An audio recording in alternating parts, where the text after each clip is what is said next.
mentores.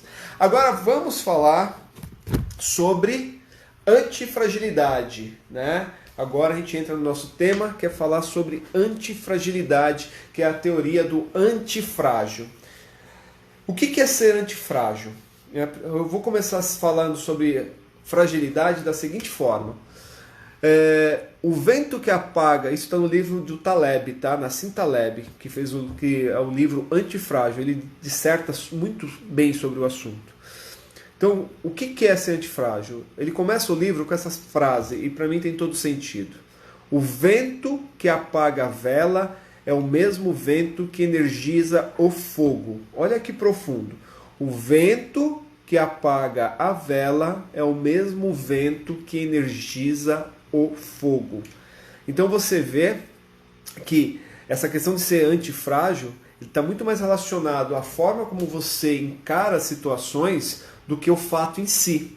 Porque a antifragilidade, ela não se resume à resiliência e ela não se resume à robustez. As pessoas confundem muito isso, né? Um tema que está muito em vogue aí hoje, com tudo isso que está acontecendo, vamos ser resilientes, vamos ser resilientes. Cara, eu fico de saco cheio quando eu escuto essa questão da resiliência. Estou expressando aqui a minha opinião. Por quê? Porque a resiliência ela é um passo antes do seu antifrágil. Ela é muito importante, eu acho super bacana. Você ser resiliente é muito melhor do que você ser frágil. Mas a resiliência não é o ponto final. Por que não é o ponto final? Porque resiliência, ela se resume da seguinte forma. Você toma uma pancada, você desce ao chão e volta ao mesmo formato. Isso é resiliência. Então a gente tem vários exemplos aí de resiliência. Então o exemplo João Bobo é uma resiliência. Sabe aquele boneco João Bobo? Você bate, ele cai e depois ele volta. Você bate, ele cai e depois ele volta. Quando que o João Bobo deixa de ser resiliente e passa a ser antifrágil? Quando ele desce e na hora que ele sobe com tanta força que ele bate na pessoa que deu uma porrada nele e ele tomba a pessoa. Então ser antifrágil é justamente isso, é você voltar melhor do que você estava no momento inicial da causa que te levou ao chão. Então se você pegar o princípio da resiliência, eu particularmente não curto.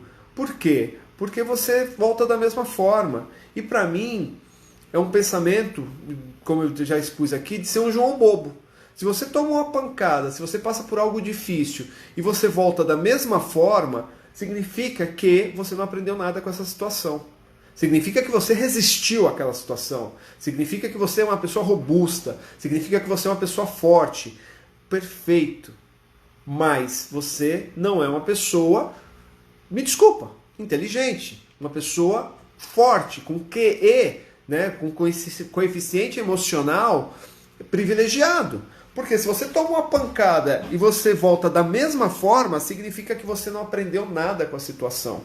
Então ser antifrágil, ela é superior a ser resiliente. Resiliência é um processo de ser antifrágil. Resiliência é um processo que você precisa adquirir para ser antifrágil.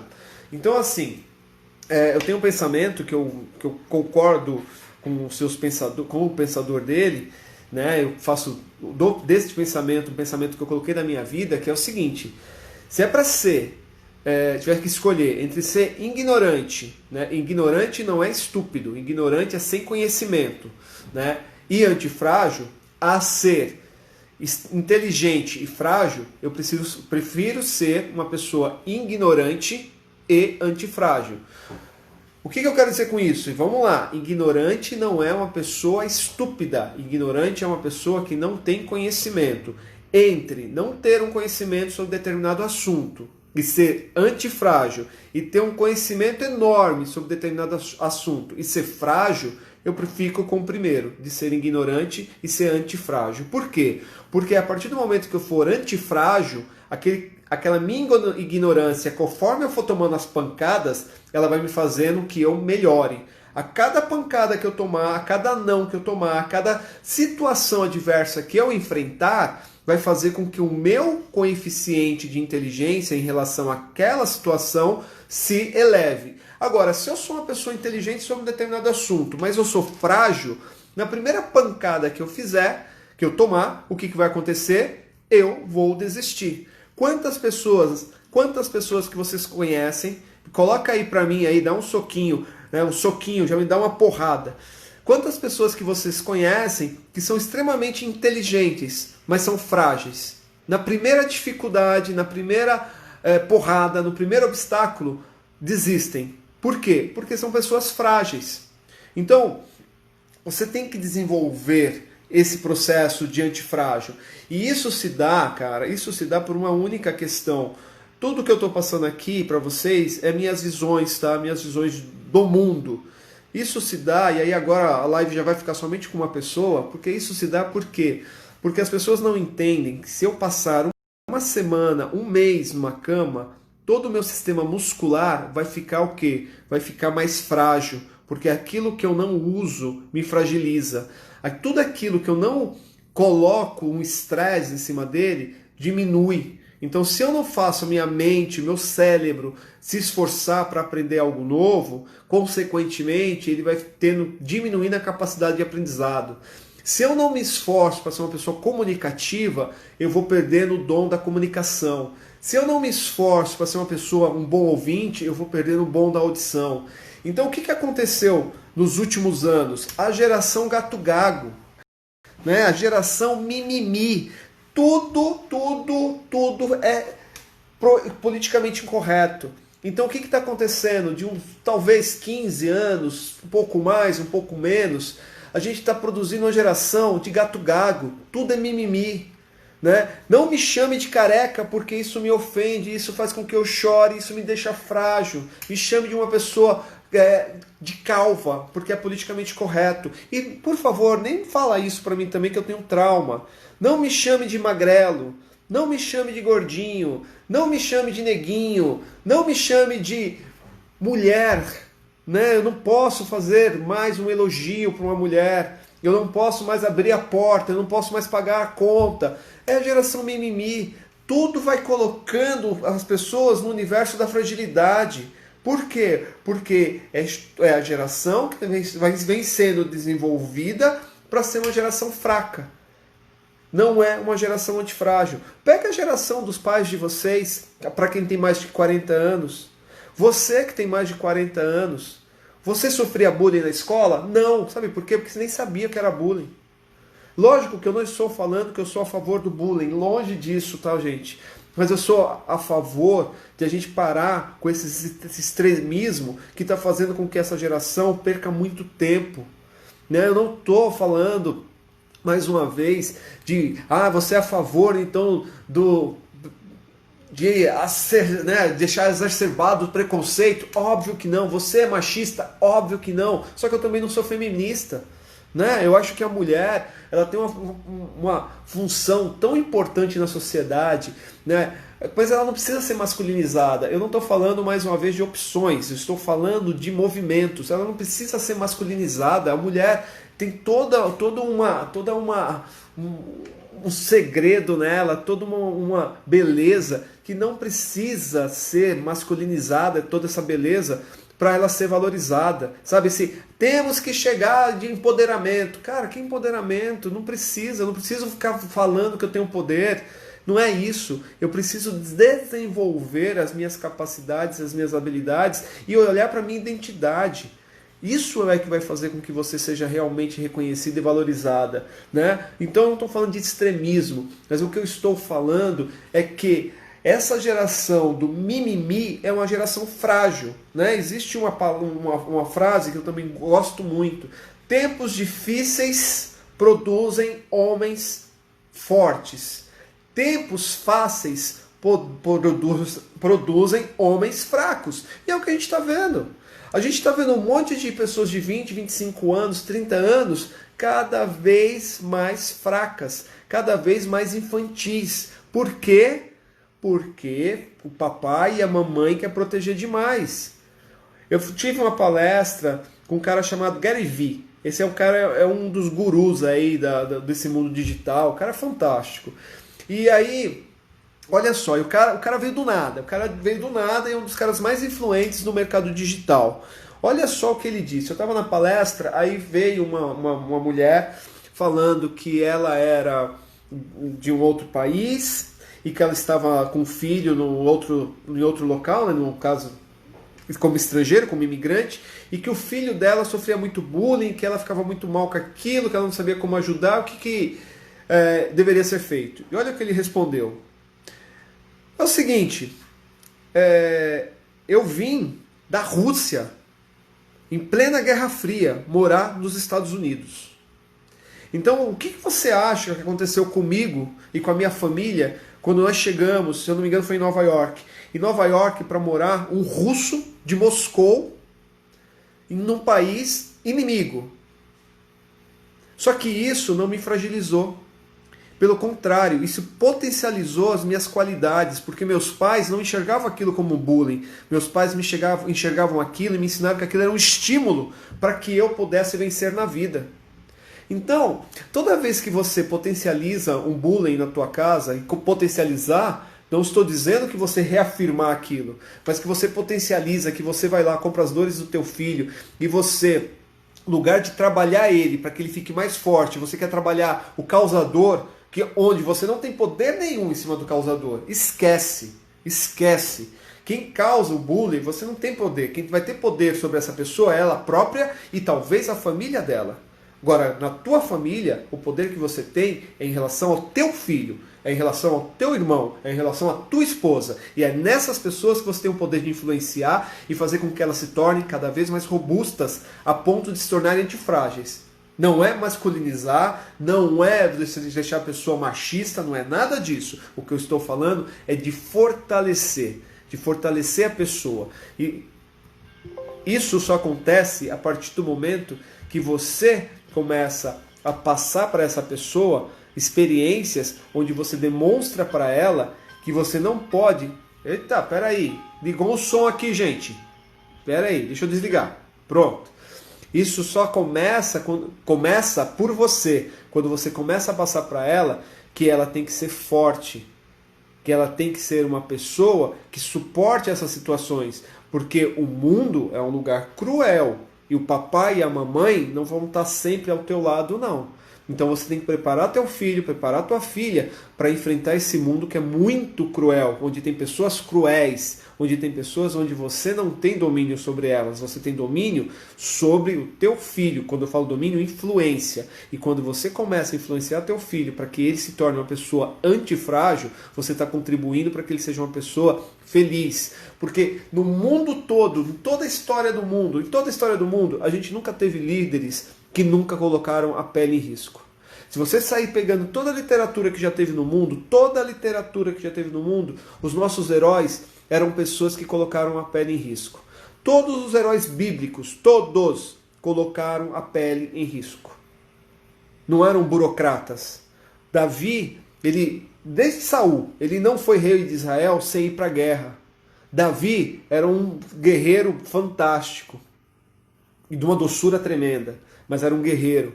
E se você pegar todas as histórias, e não é só bíblica, todas as histórias, você vai ver que todos os nossos heróis eram pessoas que iam para a guerra, que colocavam a pele em risco, que se posicionavam. Hoje em dia não. Hoje em dia os nossos heróis são pessoas que não colocam a pele em risco. A geração de hoje idolatra heróis que nunca se arriscaram a nada. E esses heróis é que estão aí ditando as regras do nosso mundo, fazendo com que o nosso mundo inverta seus valores. Então não tem, na minha concepção, condição nenhuma de você continuar com essa demanda instituída na nossa sociedade, onde o politicamente correto predomina. Mais uma vez, nós não estamos... Exatamente, a geração do gato-gado. Eu não estou aqui falando que eu sou a favor do bullying, que eu sou a favor do machismo, que eu sou a favor do feminismo, nada disso. Mas eu sou a favor de você desenvolver pessoas com a personalidade que suportem pressões emocionais. Porque senão, gente, a gente vai acabar com a humanidade. A gente vai ficar cada vez mais dependente de medicamento, de terapias ocupacionais, de tudo que você possa contribuir para que as pessoas consigam, sabe o quê? Simplesmente achar sua identidade. Por quê? Porque nós, como pais, ensinamos aos nossos filhos a serem fracos. Ensinamos aos nossos filhos, sabe, idolatrar heróis errados. Sabe uma coisa que é loucura? Você fala, não, mas não é assim. Olha só que loucura. Vocês já notaram que a grande maioria dos desenhos,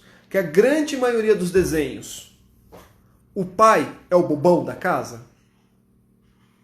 Quem já notou isso? Peppa, né? Quem é a Peppa? A Peppa é uma menina que, é mal criada ao extremo. Com quem? Com o pai. Pai bobinho, né? Aí você pega, além da Peppa, você pega qual outro desenho? Família Dinossauro, mais antigo. Quem é o trouxa da casa? O pai. Aí você pega os Simpsons. Quem é o trouxa? O pai. Você pega os Flintstones. Quem é o cara atrapalhado da casa? O pai. O que você acha que está acontecendo com a família? Ah, mas você tem discernimento para saber que aquilo é um desenho. Você tem discernimento. Agora, tua filha de 2 anos, teu filho de 2 anos, 3 anos, ele tem esse discernimento? Você está entendendo o jogo? Precisa o pai ser o otário da casa? O que estão colocando na cabecinha dessa criança? E aí vem uma outra coisa que é uma loucura desse mundo, né? É uma loucura. Cada vez nós temos menos tempo para ficar com nossos filhos. Eu fiz até um post ontem. Não veja o seu filho crescer somente na horizontal. Né? Não veja seu filho crescer somente na horizontal. É o que está acontecendo. A cada dia que passa, mais pais estão vendo os filhos crescer somente na horizontal, somente quando dormem. O pai sai, a criança está dormindo. O pai chega, a criança está dormindo. Não vê o filho crescendo na vertical, não brincam com os filhos, não interagem com os filhos. Os valores estão sendo dados por pessoas que às vezes divergem completamente dos seus valores. Então, gente, voltando para o tema, me desculpem, voltando para o tema, a gente tem que fazer com que essa geração, e você mesmo, às vezes que está me ouvindo, criar ferramentas para se tornar antifrágil. Não é não chorar, não tem nada, esquece essa besteira. Não estou falando de ser frágil no sentido de você ser uma pessoa emotiva, de você ser uma pessoa carinhosa, de você ser uma pessoa que demonstra o teu afeto. Nada disso. O que eu estou falando é o seguinte: faz o que realmente importa. Não fica se pegando em coisas pequenas e criando dessas coisas pequenas, sabe? É uma coisa gigante. Não vale a pena. Não vale a pena. Entenda que vamos entrar aqui numa parte que eu adoro. Todas as pessoas que você lê na Bíblia, todas elas foram preparadas por Deus. Não tem ninguém que chegou pronto. Não tem nenhum, nem Jesus. Jesus, ele teve o processo dele, todo o processo dele para cada dia ele ficasse mais forte, né? 40 dias no deserto sendo tentado pelo Satanás. E o que ele fez? Resistiu. Então você vê que Deus colocou Davi, colocou Salomão, colocou toda uma geração. Olha outro cara, José do Egito. Olha o que esse cara pastou. Se fossem pessoas frágeis, se fossem pessoas resilientes, eles teriam Nassim Taleb. Sim, o livro Nassim Taleb, que fala da teoria do antifrágil, Cris, exatamente. Agora, se fossem pessoas frágeis, ou pessoas resilientes, essas pessoas teriam chegado onde chegou? Não. Não teriam. Por quê? Porque, ai Senhor, por que você fez isso comigo? Ai não, eu não mereço isso. Ai meu Deus do céu. E não teriam escrito o que escreveram, né? Quando eu falo escrito, no mundo, né? Na humanidade, no nosso planeta, na história. Por quê? Gente, coloca uma coisa assim, ó. A história, ela é feita por pessoas antifrágeis, por pessoas que colocam a pele em risco, por pessoas que enfrentam. E depois, os historiadores vão lá e colocam no livro. Os teóricos colocam no livro, não os desprezando, mas eles não fazem a história, eles escrevem as histórias. Quem faz as histórias são vocês, somos nós. Coloca a pele em risco, que acorda de manhã, que sai cedo, que desenvolve, que cria. Essas pessoas que colocam a pele em risco, que são antifrágeis, são as pessoas que escreveram a história. Vamos pensar um pouquinho em algumas pessoas que são antifrágeis. Thomas Edison, o maior inventor, né, ou um dos maiores inventores que a humanidade já teve. Quantos fracassos esse cara já teve? Centenas. Alguns dizem milhares. Mas ele não encarava como fracasso, ele encarava como passos, totalmente antifrágil. Abraham Lincoln perdeu, acho que umas 10 eleições até se tornar o presidente dos Estados Unidos e ser considerado até hoje um dos maiores presidentes americanos. Quantos grandes jogadores foram jogados na lata do lixo e se reergueram? De qualquer modalidade, atletas, de qualquer modalidade. Quantos artistas, Elvis Presley, Beatles, Rolling Stones, foram desprezados, Queen, foram desprezados no início de carreira? Por quê? E se, ai meu Deus do céu, eu não levo jeito para cantar mesmo, eu vou embora, vou fazer outra coisa da vida. Vocês conseguem entender a grandeza que é você ser antifrágil? De você não se abalar, talvez até se abale, mas você não deixar que isso acabe com o teu desejo? Isso é ser antifrágil. E aí agora, vamos falar dos personagens bíblicos, né? A gente já citou José do Egito, o que esse cara sofreu, e cada vez que ele voltava mais forte. Noé, louco. Quantas pessoas chamaram Noé de louco quando ele começou a fazer uma arca? Você tá maluco, Noé. Jó, nossa, o que Jó sofreu. Esse foi antifrágil. Em nenhum momento abandonou Deus. Muito forte. E, para a gente chegar no finalzinho da nossa short life, Jesus Cristo, né?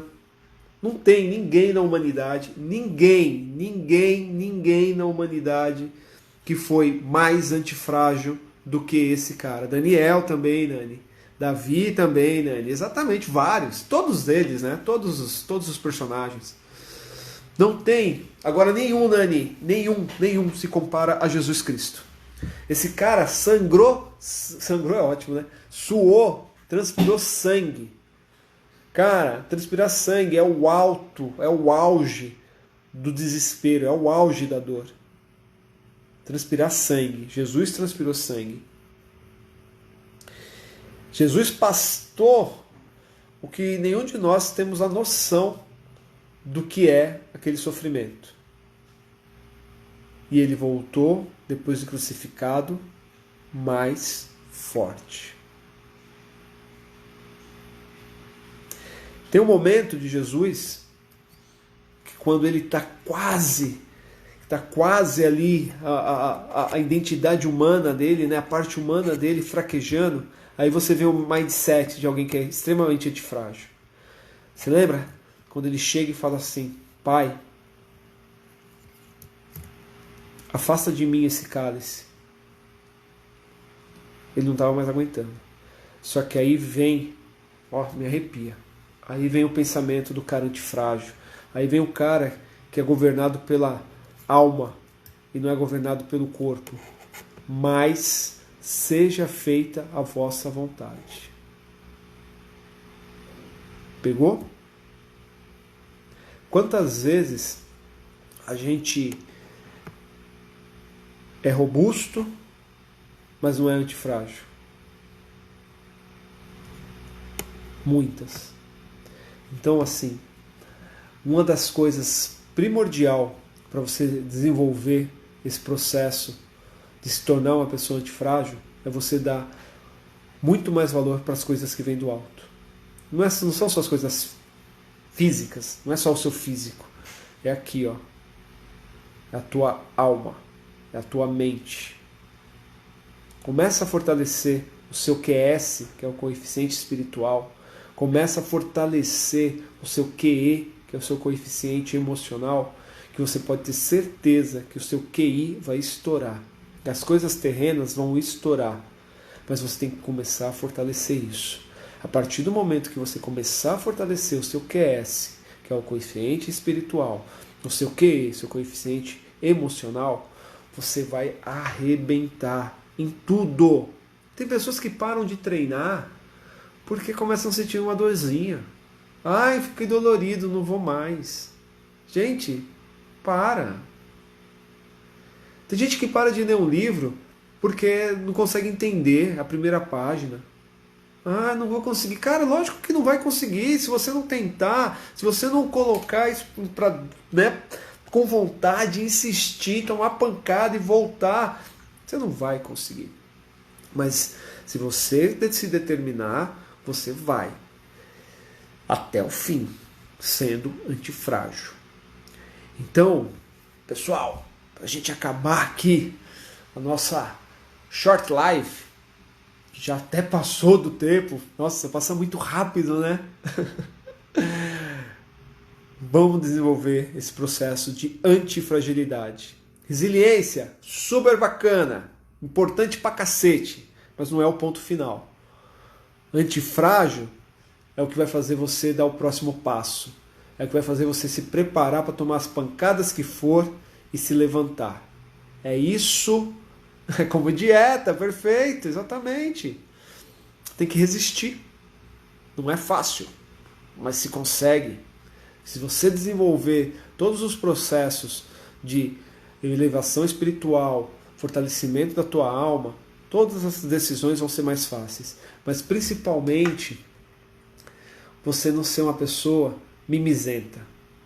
Para de ser mimizenta. Começa a ser uma pessoa que entende que o poder que você pode exercer não é em cima dos outros, é em cima de você. Não estou falando para você ser cordeirinho e falar amém para tudo. Não. É você se expressar, é você se posicionar. Porque quem toma mais pedrada é quem fica em cima do muro. Se você cair para um lado de cá, para o lado de lá, você vai tomar menos pedrada. Agora, quem fica em cima do muro é que toma mais pedrada. Mas se posicionar é fazer o seguinte, é ter a alma leve. É você aprender com aquela situação e voltar mais forte. E não voltar da mesma forma ou ficar no canto da sala chorando, esperando que alguém vai resolver os problemas para você. Para com isso. Fechou? Pessoal, então um grande abraço. Tira uma foto minha aí, ó. Me marca. E a gente vai aí. Todo dia a gente vai ter esse encontro aqui. A gente vai bater um papo aqui sobre algum assunto. Então vou preparar aqui uma semana inteira de bate-papo, sempre a gente falando pode de repente continuar aí sobre antifragilidade, pode falar de foco, pode falar de disciplina, e a gente vai desenvolvendo os assuntos aí, todos eles para que a gente consiga se transformar em melhores versões. Grande abraço, fique com Deus!